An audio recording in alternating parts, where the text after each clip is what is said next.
Qui est le prophète Kakou Philippe? Il se présente lui-même, non comme un maître, mais comme un serviteur. Bonjour à tous ceux qui m'écoutent. Je suis le prophète Kakou Philippe, esclave de Dieu. Moi, je suis Kakou Philippe, je ne suis pas Jésus.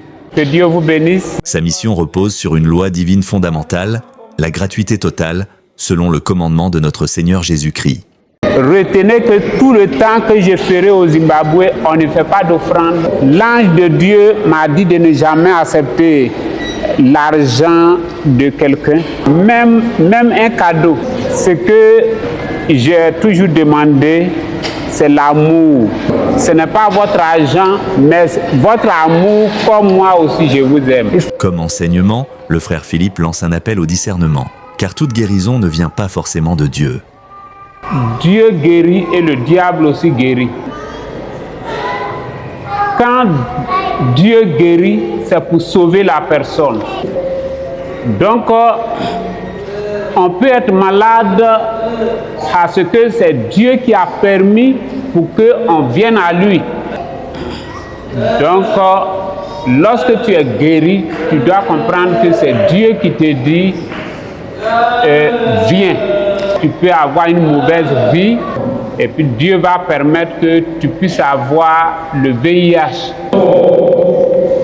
Donc, si Dieu te guérit, ce n'est pas pour que tu retournes dans les boîtes de nuit, mais tu dois venir suivre Dieu et rendre témoignage de la gloire de Dieu. Et retenez que si Dieu vous guérit, c'est pour suivre son chemin. La différence, l'objectif, est donc que la guérison de Dieu mène au salut et à un changement de vie, dans l'unique chemin, vérité et vie tracé par Dieu en notre temps. Et le prophète ajoute que celui qui a un don de guérison n'a pas besoin de piano et d'orchestre à ses services de guérison. Il explique également à l'auditoire que faire tomber ou faire trembler les gens, ce ne sont pas des miracles de Dieu, mais des scènes de séduction venant tout droit de Satan. Le prophète explique que pousser la tête de quelqu'un pour qui on prie, c'est un acte honteux venant de personnes qui n'ont aucun don de guérison. Puis il demande à la femme qui avait la perte de sang et à la femme sourde si elles étaient tombées au moment de la prière. Les deux répondent non. L'auditoire est captivé par ce qu'il voit et entend, car il découvre des choses nouvelles qu'il n'a jamais vues ou entendues ailleurs. C'est vrai, je sais qu'il y a beaucoup de prophètes qui ont prié pour vous. Vous n'avez pas vu de miracle. C'est vrai. Mais je suis le prophète Kakou Philippe, appelé par un ange de Dieu.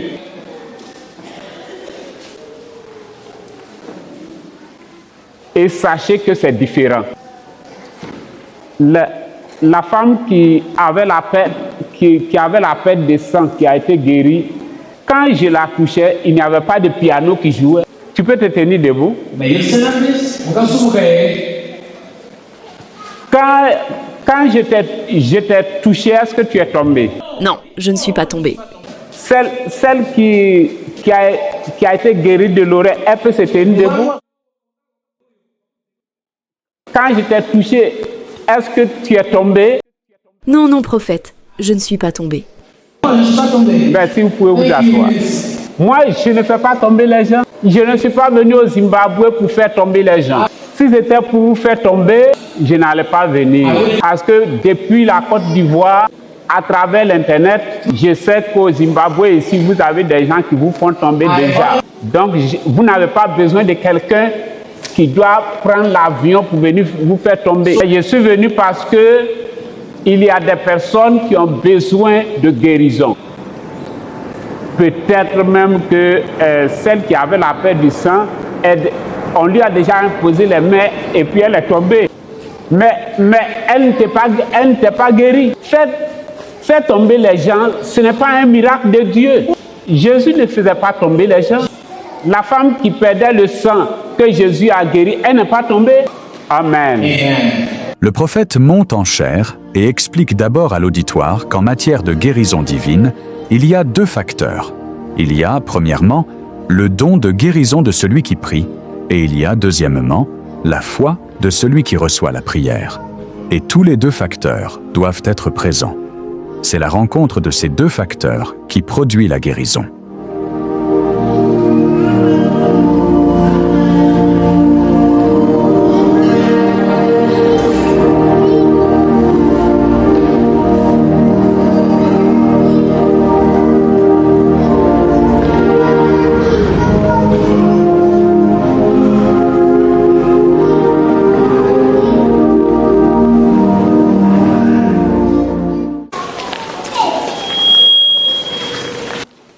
Je voudrais rapidement parler de quelque chose et ensuite passer à la prière.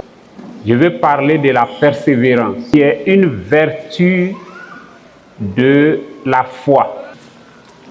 En matière de guérison divine, il y a deux choses. Il y a le don de guérison de celui qui prie et il y a la foi de celui pour qui on prie. Je crois que vous me comprenez. Donc, je suis venu avec un don de guérison.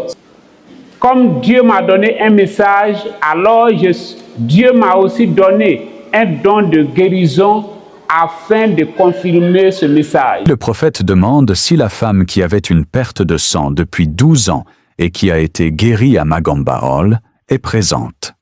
La femme lève la main dans l'auditoire et à la suite de la question du prophète, la femme confirme que depuis la prière du prophète, la perte de sang s'est arrêtée et n'est plus revenue. Le prophète a demandé que cette femme qui avait la perte de sang confirme sa guérison devant l'auditoire afin que l'auditoire sache que, lorsque lui, le prophète Kakou Philippe, prie pour un malade, la guérison qui vient demeure pour toujours, à moins que cette personne retourne à ses péchés. Puis, prenant l'exemple de cette femme à la perte de sang depuis 12 ans, et guérie à Magamba Hall, et aussi l'exemple de celle à la perte de sang depuis 12 ans et guérie dans la Bible, le prophète donne une courte exhortation sur la persévérance, qui est une vertu absolue de la foi. Pourquoi je parle de persévérance? Tout à l'heure, je vous ai dit que j'ai un don de guérison. Avant de venir ici, j'ai été à Magamba Hall et j'ai prié pour des personnes là-bas. Et il y a un témoignage qui a touché mon cœur. Il y a une femme qui a rendu un témoignage là-bas qu'elle avait une perte de sang durant 12 ans. Si elle est là, elle peut lever la main.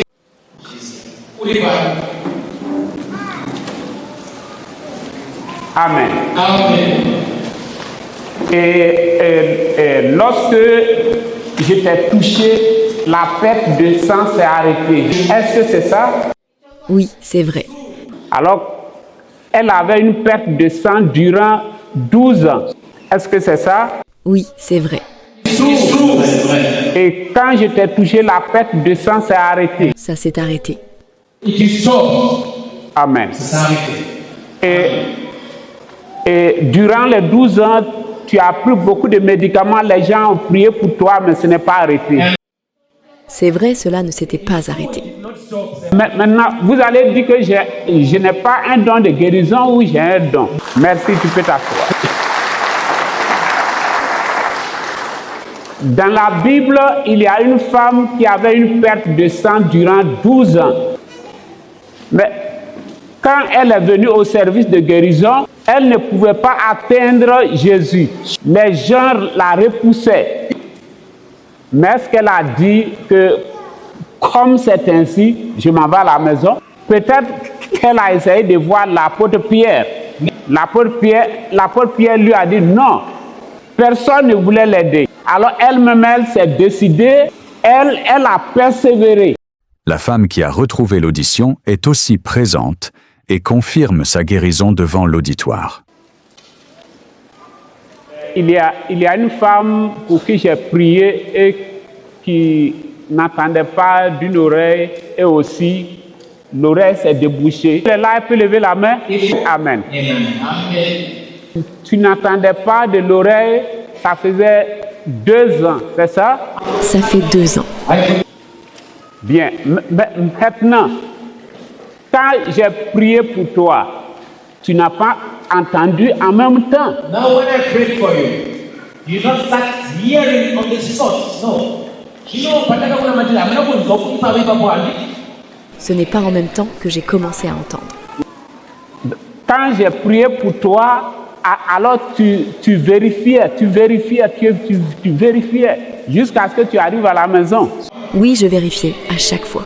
Yes, I was checking. Oui, j'étais en train de vérifier. Et tu as vérifié jusqu'à ce que le sommeil te prenne. Oui, pendant même que je vérifiais, je n'entendais toujours pas.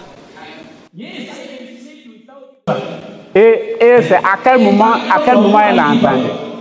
Je me suis réveillée à minuit pour vérifier encore. Et là, j'ai vu que mon oreille sourde depuis 2 ans entend parfaitement. Amen. Amen.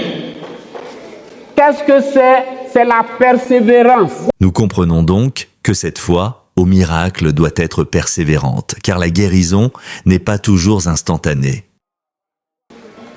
Si tu es venu pour être guéri, tu vas dire que ce prophète-là, s'il prie pour moi, je serai guéri. Ce qu'elle vient de dire tout à l'heure, cela s'est passé beaucoup de fois. Il y a des gens pour qui on prie et les personnes sont guéries en même temps. Et il y a des personnes pour qui on prie et qui sont guéries en sortant. Et il y a des gens pour qui je prie et qui sont guéris le lendemain. Pourquoi? C'est parce que Dieu te dit de croire. Mais si tu ne crois pas, la guérison ne peut pas venir. Je vais vous dire quelque chose. Je m'adresse à ceux qui sont sur les fauteuils roulants, ceux qui ont les béquilles, ceux qui sont aveugles. Je m'adresse à vous tous. Dieu n'est pas notre camarade. La persévérance dont je parle, est-ce que vous comprenez ce que ça veut dire? Vous pouvez venir au service de guérison aujourd'hui. Je peux prier pour vous, vous n'êtes pas guéri et vous partez à la maison, vous ne revenez plus. Ce n'est pas bien. Si je prie pour vous, si vous n'êtes pas guéri le premier jour, vous venez le deuxième jour. Si vous n'êtes pas guéri le deuxième jour, vous venez le troisième jour. Si vous n'êtes pas guéri le troisième jour, vous venez le quatrième jour. Vous venez jusqu'à ce que vous soyez guéri. C'est la persévérance. Ne faites pas votre calcul.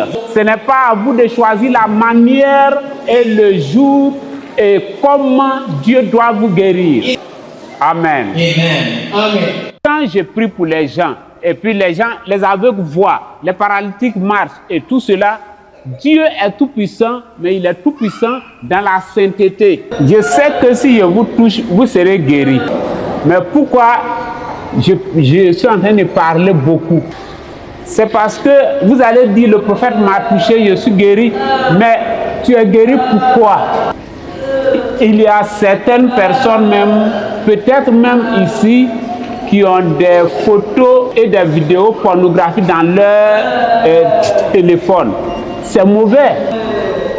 Il y a une chose qui est au-dessus de la guérison, c'est la vie éternelle. On ne va pas au paradis alors qu'on a des photos et des vidéos pornographiques dans son téléphone ou dans son ordinateur. Si vous les avez, si vous sortez d'ici, supprimez-les avant de revenir demain. Vous avez des maladies, des esprits, des problèmes. Vous ne pouvez pas inviter Dieu chez vous pour vous apporter la guérison alors que votre maison est sale. Maintenant, pour empêcher que vous sortez les téléphones et tout, vous devez arrêter dans votre cœur que si vous sortez d'ici, alors vous allez faire cela. Vous pouvez le faire maintenant comme étant sorti d'ici, vous devez le faire. Ce que j'ai dit dans votre cœur, vous savez que c'est correct. Amen. Amen. Amen. Amen. Je suis en train de vous préparer pour qu'il y ait beaucoup plus de miracles au Zimbabwe qu'en Afrique du Sud. Si vous êtes d'accord, levez la main. If you agree, raise your hands. Amen. Amen. Que Dieu vous bénisse. Je le crois aussi. C'est pourquoi je suis en train de dire ces choses. Nous comprenons donc que notre foi doit s'accompagner d'actes concrets qui sont la sainteté, mais aussi le pardon. Alors, je veux interpeller tous ceux qui sont ici. Dieu nous a créés, nous agissons mal, mais Dieu nous aime. Alors, s'il y a une personne assise ici et que quelqu'un t'a fait quelque chose, cela t'a fait mal, et que dans ton cœur tu as dit c'est ça, je ne pardonnerai jamais, tu baisses ta tête et tu dis Dieu, moi-même je suis un pécheur, mais tu m'aimes. Je prends l'engagement à cet instant même de pardonner à tous ceux qui m'ont fait du mal. Et quand la réunion va finir, que vous allez sortir d'ici, avant que la nuit tombe et que vous dormez, avant que vous dormez, vous prenez votre téléphone, vous appelez cette personne et vous dites, je t'appelle aujourd'hui de saluer. Tout ce qui s'est passé entre nous, je pardonne, je laisse tout, je te demande même pardon de ce que j'avais mis cela dans mon cœur et tout est fini, il n'y a plus de problème. Votre guérison peut commencer à l'instant. Le prophète crie, « En sortant d'ici, supprimez les photos et vidéos pornographiques de vos téléphones et ordinateurs. En sortant d'ici, téléphonez et saluez vos ennemis et les personnes qui vous ont fait du mal et à qui vous avez résolu de ne jamais pardonner. » Le prophète crie, « À présent, ne soyez pas des spectateurs. Durant tout le service de guérison, priez et suppliez Dieu dans vos cœurs. Dites, « Seigneur Jésus, je suis un pécheur, mais pitié de moi. Souviens-toi de moi aussi pendant que tu guéris les autres. »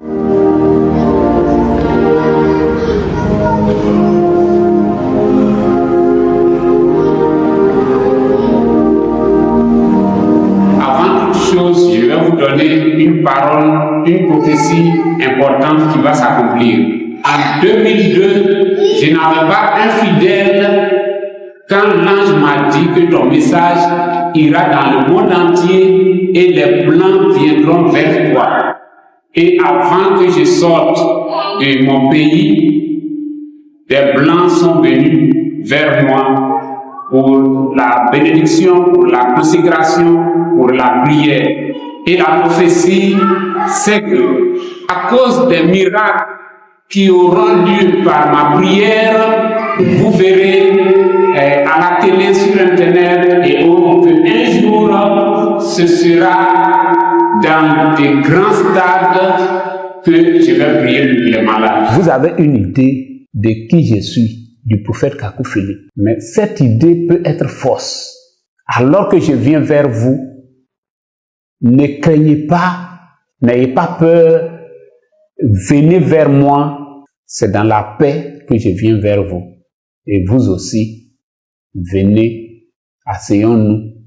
Et alors, je vous expliquerai mon message moi-même. Que vous soyez musulman, que vous soyez hindou, peu importe votre foi. Si vous croyez que la prière du prophète Kakou Philippe peut vous guérir ou vous délivrer, alors ne doutez pas, venez, je prierai pour vous. Et vous verrez le Dieu Tout-Puissant qui m'a donné ce message, confirmer ce message. Je suis venu de la part de Dieu et c'est à cause de vous que je suis venu. N'ayez pas peur, ne craignez pas. Je suis votre frère qui vient vers vous dans la paix pour vous exposer ce que j'ai reçu de Dieu pour vous.